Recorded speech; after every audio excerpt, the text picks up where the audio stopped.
Hello Internet, James Allen from Out of 8, and today I'm playing role-playing strategic board game Wartile. The game features a campaign mode where you get a number of really bland missions with repetitive objectives that basically want you just to reach the end of the map and then kill something or collect something that's there. There's no skirmish mode, no randomized maps. You're only given the set of maps that come with it. And there's only one save game also, so I actually restarted and came back to the beginning here in order to have some meaningful unlocks once you're done with the missions. As you go through the missions, you earn gold based on how many objectives you get. You can use that gold to buy additional units that you can bring onto the battlefield, although you're limited to the number of units depending on the scenario. In addition to that, you can collect equipment during each mission, which you can then use to bring that into the battle. So we'll do it. We'll equip that. He's got the same thing. So again, you can, do that sort of deal. And then, it gives you a little, stats for everything. That one's actually better. And then he has basically the same stuff. So we'll bring Joram and Asgar, and maybe the other guy. Then you also unlock these cards that can be used during the battle, and you can pick, once you get enough of them, pick how many or which card you want to have in there. So I'm going to choose scenario that kind of matches my skill level on here. We'll just pick this one, I think. Oh, no, I did that one already, actually. Even though it doesn't say it. So we'll just do, that one's 6. We'll do this one here. So you get 3 people. So I'll pick my 3 people that I have unlocked right now. There you go. Now the game is in real time, but the way that it does is it kind of time limits it has a cooldown timer for movements and attacks. So units will automatically attack when they come nearby, near enemies. Okay, this is a defensive thing. So you have all these units here. You click and drag to have a move, which has some issues because you can sometimes be really imprecise in whether the game thinks you're dragging the view, or if you're trying to move a unit. Sometimes it messes up which hex it's in, and if you click the wrong one, you can't move them again for another couple seconds. And this becomes a real issue when you're in the heat of battle, trying to get all of your stuff to work. You can see all the cards down here. You have these battle cards right here, which use the points that accumulate down here in the middle. So like I can heal that guy 30, and then it pulls a new card from my deck. You also have these ones that are specific to each of the units, which means you have to go through and cycle through your units and then click and drag the card onto the battlefield, which is annoying. Okay, here come these guys. So when you're positioning these, like I said, the units will attack automatically, but you really want to put them on higher ground. And also go around and flank units. So if you bring them in the back, he'll do more damage than he would normally. I get more battle points for ending it earlier. The cards down here, it's kind of a pain to click and drag them and try to move all your units. And also you have to move the camera around manually. And a lot of the objects go in the way because nothing is translucent, which is annoying. So I just taunt them. AI is actually pretty good about moving their units pretty intelligently around you and flanking. So that's pretty good. And then how many waves do I have to do? 20, Jesus. Most of the missions are actually pretty quick. So that's not an issue. I'm going to have him attack nearby enemies.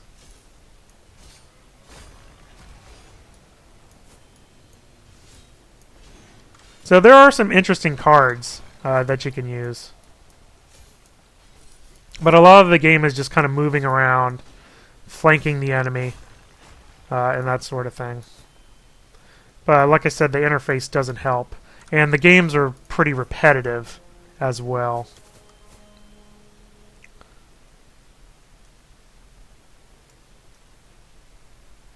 So where these guys are coming in from. There is also line of sight, so you can hide from like archers by putting yourself in the appropriate spot.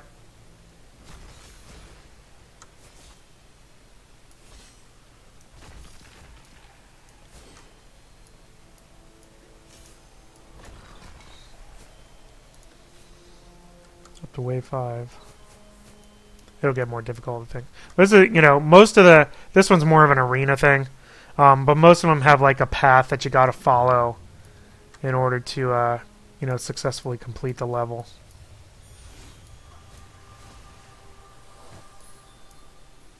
Ugh, misclick. See, that's one. Loses precious seconds, which can mean definitely mean the difference between winning and losing.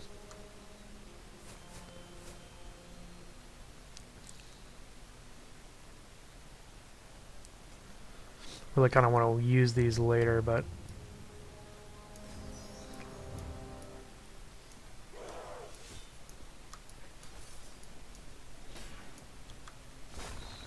be on higher ground there.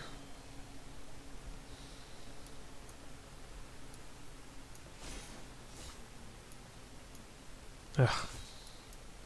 And I hate that the movement, it just doesn't go where you want it to sometimes. It's weird how it's sticky in certain places and not in others. You know, with where you want to click. I'm getting there. There's also items and stuff you can pick up. Like I can go pick up this grinding stone in a minute. Which gives me an item down here that I can use. Alright.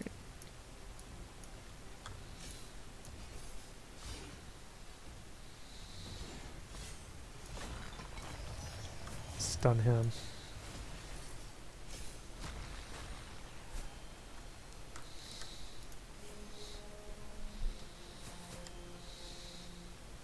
So, tons of battle points.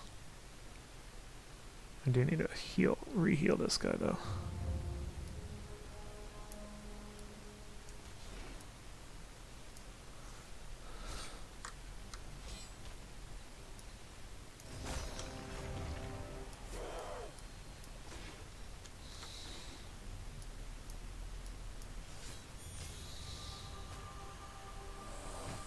You can see how a lot of these units can get really annoying, you know, simply running away from you all the time. This is definitely a viable strategy on an open map.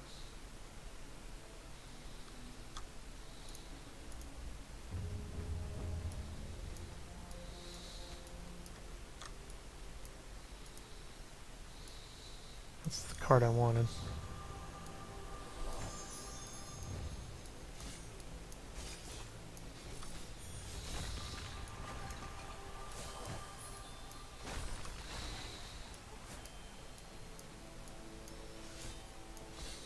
That unit right there got summoned by one of my items. It's temporary. Its health will eventually run out. This guy's not doing so good.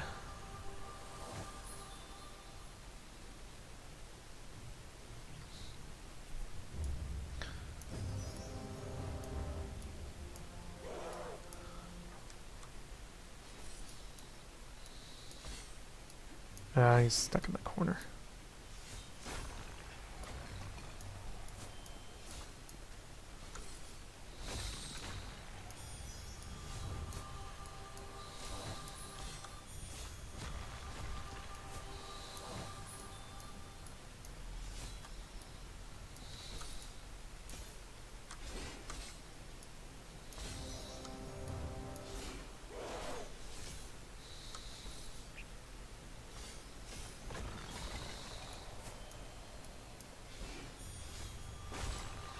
Yeah, I don't think use that yet. Wave 11.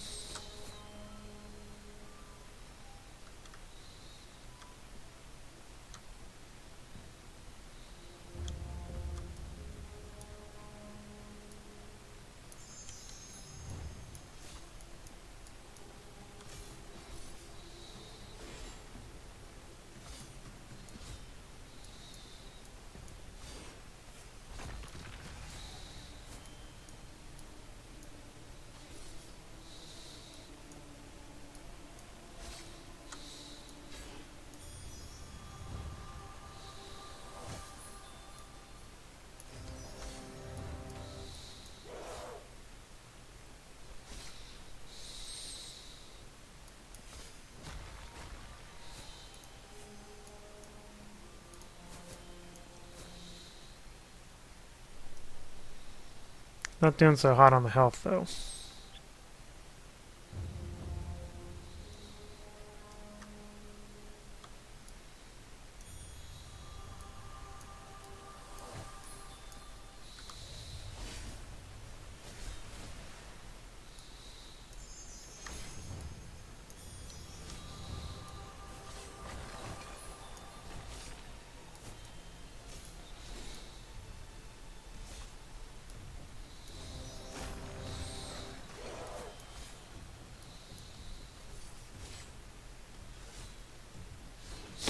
Health is like 10.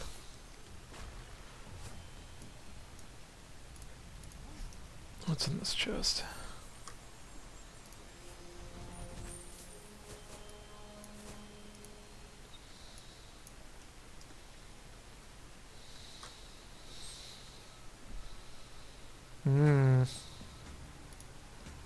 Yay.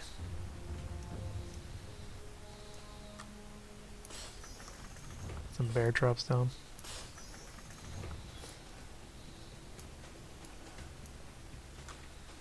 Got him.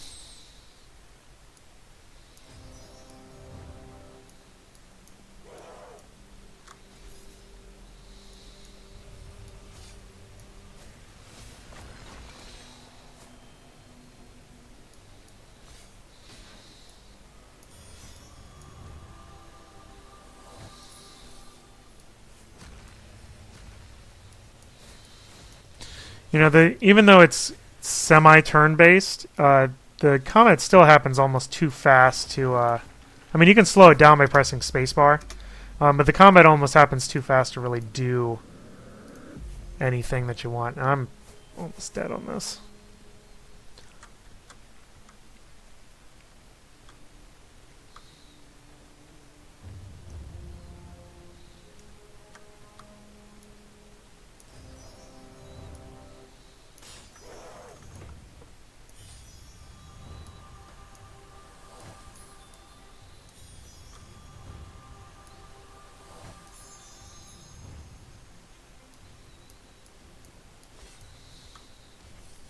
Just let them attack themselves.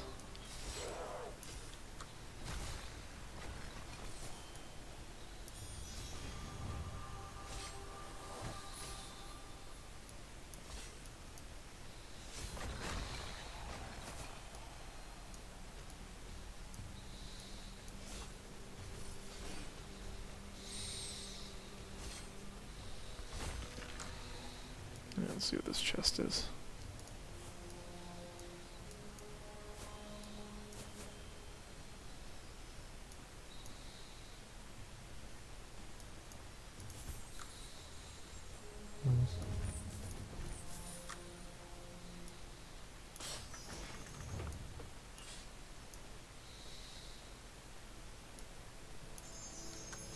Go attack each other.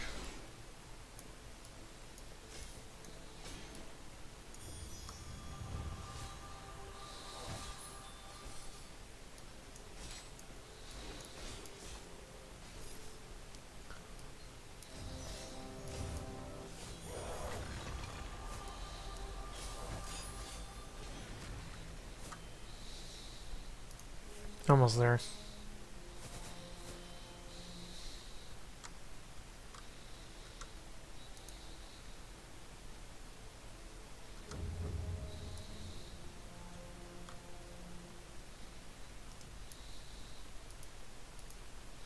I wish that it would put all of the items for everybody.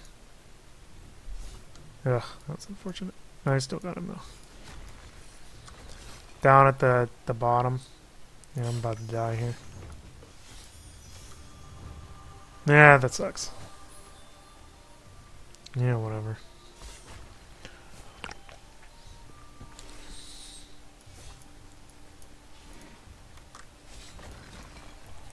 Yeah, like I said, I'm about to die anyway. Really want you to kind of replay previous missions.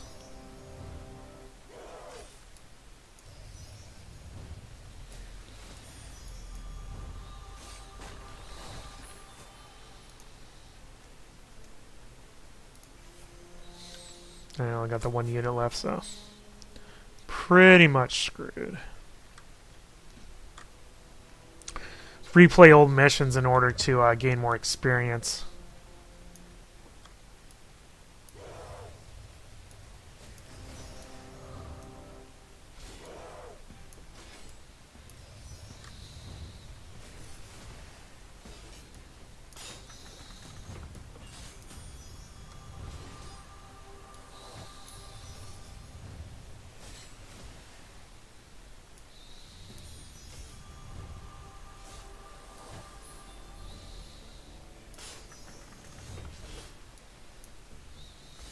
I should have moved over there a while ago.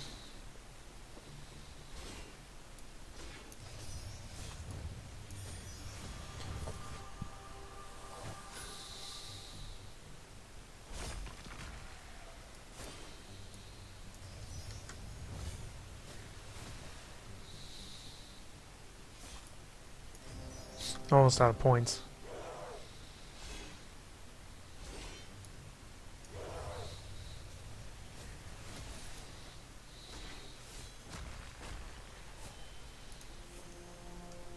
Alright.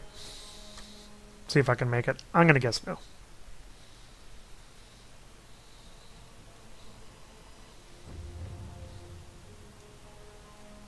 Hello.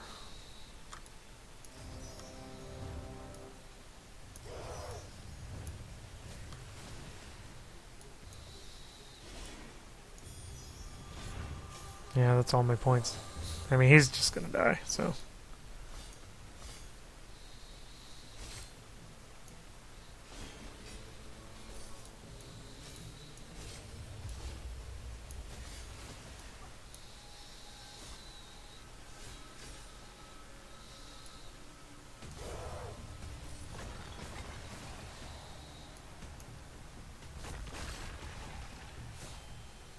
There we go. Oh no, try again? No thanks. Here we go. That's Wartile. Like I said, the campaign mission design is pretty boring. Where it's, you know, follow this path usually and just find this object at the end or defend against wave of enemies. You do get to purchase new units and apply upgrades in between missions, which is pretty cool. You know, it's kind of a role-playing sort of thing. But I think the lack of random maps and skirmish mode really hurts. You know, you're only allowed one save for the campaign, so you have to restart if you mess up or keep losing. The interface is also very imprecise. Moving units results in a lot of misclicks. Using cards is kind of a pain. I wish that they would put all of the cards for every unit in the bottom corner. There's no reason not to use the real estate down there. You know, because it requires an extra click to access individual special abilities, which you don't really have time for if you're playing in real time, although you can slow the time down. You know, like I said, it is in real time, so there's basically a cooldown timer for moving and attacking, which again gets with the interface where you may want to move, but you can't, and then you misclick and put it in the wrong spot, and then you got to wait 5 seconds for you to move again, which is annoying. Units do auto-attack, which cuts down on the micromanagement some. But you can click on enemy units if you want to go after somebody specific. You also have to use all those ability cards and battle cards while you're playing, which is really what the strategy lies in, is when you use which cards and where you use them. But that's very superficial strategy. Other than that, just try to flank units or get higher ground on them. There's really not that much strategy. You're totally screwed if you misput a unit in the wrong spot. and you basically just put units around the enemy and place cards when you can. And basically the difficulty just results from having a bunch of units, like in that particular mission right there. Because of the limited strategic options, the very rudimentary scenario design, and all of the shortcomings with the interface, this is a game that I would skip over. That's all I have for today. Till next time, bye now.